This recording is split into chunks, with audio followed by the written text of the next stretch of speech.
안녕하십니까. 등산 역사를 연구하는 이산입니다. 오늘은 1821년 샤머니 가이드 조합 설립에 대해 말씀을 드리겠습니다. 1821년 7월 24일 알프스 최고봉 몽블랑 아래 샤머니에서 세계 최초로 가이드 조합이 설립이 되었습니다. 설립 배경에 대해 말씀을 드리면은 가이드 조합 설립 그 한 해 전인 1820년 8월에 독일계 출신인 러시아 의사 조셉 하멜 박사가 제네바의 그 안경사를 데리고 높은 고도에서 과학장비 실험과 테스트를 하기 위해 몽블랑을 등산하기로 결심을 했습니다. 샤모니에서 하멜 박사는 몽블랑에서 등산을 하려고 영국서 온 옥스퍼드 대학생 2명을 만나면서 함께 등산하기로 정하고 가이드와 짐꾼들을 포함해서 총 16명이 몽블랑을 향해 올라갔습니다. 등산 중에 눈 폭풍을 만나는 바람에 그랑물레 대피소로 피신을 해서 이 팀은 이틀 동안 갇혔습니다.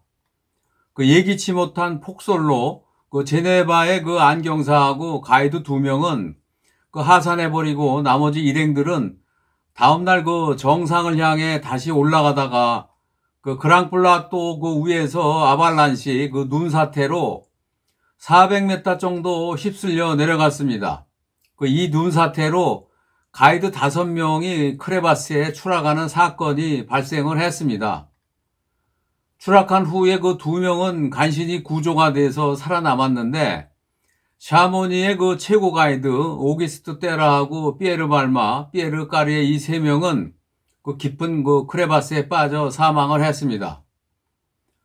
당시는 일기예보가 없던 시절이기 때문에 푸른 하늘과 잔잔한 바람 정도가 좋은 날씨라고 예측을 하고 출발을 했지만은 등산 이틀째부터 예기치 못한 폭설이 내리면서 하멜 박사 일행은 혼란에 빠졌습니다. 가이드들은 눈 상태에 대한 정확한 지식도 부족하고 눈에 대한 성질을 잘 알지도 못했습니다.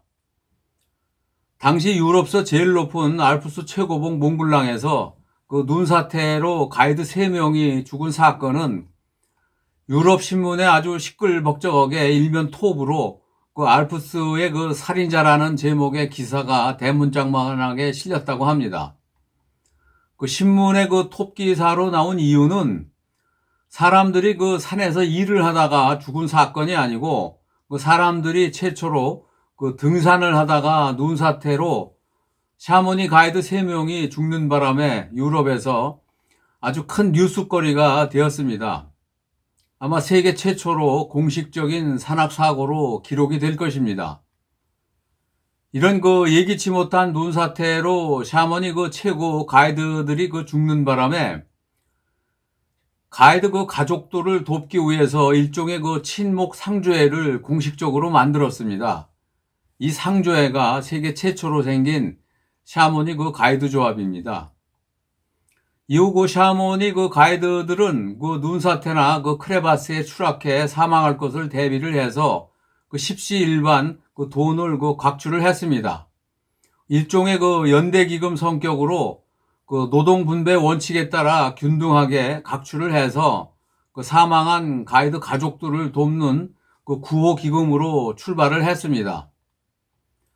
그 후 가이드 조합은 1823년 5월 9일 제네바의 사보이 공국에서 합법적으로 승인을 해 주었습니다. 그리고 1863년 프랑스 정부도 이 조합을 이어받아서 샤머니 가이드 조합으로 현재까지 유지되어 운영 중입니다. 1820년대까지만 해도 전문 가이드 직업이 확립되어 있지 않은 상태였기 때문에 과학자나 뭔가 등산가들하고 가이드 짐꾼들 사이의 임금은 대충 양자 협의하에 정해져서 빙하도 가고 몽블랑도 등산을 했습니다.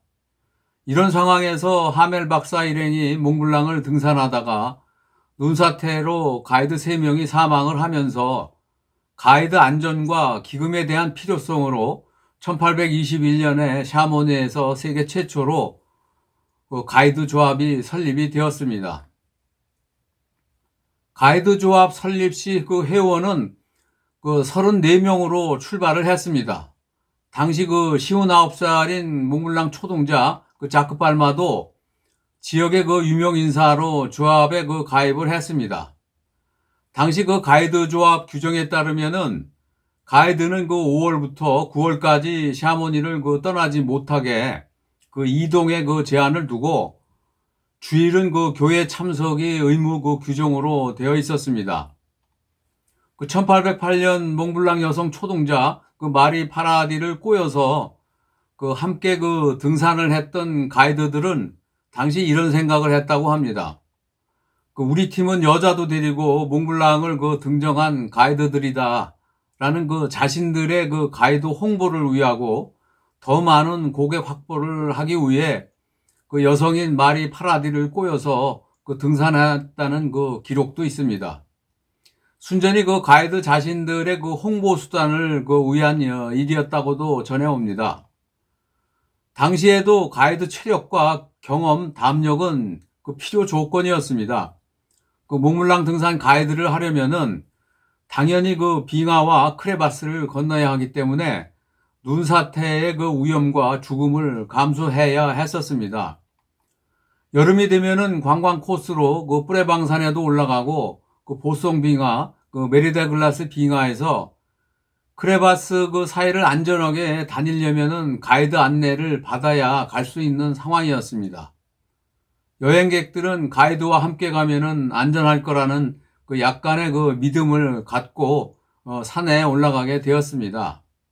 하지만 몽블랑 등산은 가이드가 인정을 해줘야 등정이 인정되는 시대가 도래했습니다. 1821년 영국인 존 올존은 당시 그랜드 투어 여행으로 몽블랑을 19번째로 등산을 할 때 샤모니 가이드 피에르 테라를 포함해서 가이드 6명과 함께 등정을 했습니다. 당시 존 올존은 등정 확인서를 몽블랑 정상에서 가이드 6명 모두한테 자필 사인을 받아 놓은 것이 영국 알파인 클럽 자료실에 지금도 보관이 되어 있습니다. 1838년 제네바의 기종 노처녀 앙리에트 당주빌이 몽블랑을 등정할 당시에도 공식적인 몽블랑 등정 인증 양식이 통일된 것은 없었습니다. 하지만 1840년부터 샤머니 가이드 조합에서는 샤를 위벨이 디자인한 다양한 코스별 인증서가 발행이 되었습니다. 예를 들면은 몽블랑 등정 인증서, 메리데 글라스 빙하 걷기 인증서 등 이런 것들을 고객들한테 발행해 주었습니다. 그리고 코스별 금액도 자리를 잡아갔다고 합니다. 1851년 영국인 앨버트 스미스가 몽블랑을 등정할 때 영국 사람 4명이 몽블랑을 등산하는데 가이드가 16명, 짐꾼이 18명으로 총 38명이 올라갔습니다. 당시 가이드 비용으로 총 486프랑을 지불했다고 합니다. 오늘은 여기까지 하겠습니다. 다음은 1840년대 알파인 빙하학자들에 대해 말씀을 드리겠습니다. 오늘은 이은상 선생의 설악행각 시 한 편을 소개해 드리겠습니다. 설악산이여, 이 밤만 자면 나는 당신을 떠나야 합니다. 당신 품속을 벗어나 티끌 세상으로 가야 합니다. 마지막 애달품 한 말씀, 맹세와 기원을 드리렵니다. 설악산이여, 내가 여기와 흐르는 물 마셔 피가 되었고 부성기 먹어 살과 뼈 되고 향기로운 바람 내 호흡되어 인제는 내가 당신이요 당신이 나인 걸 믿고 갑니다.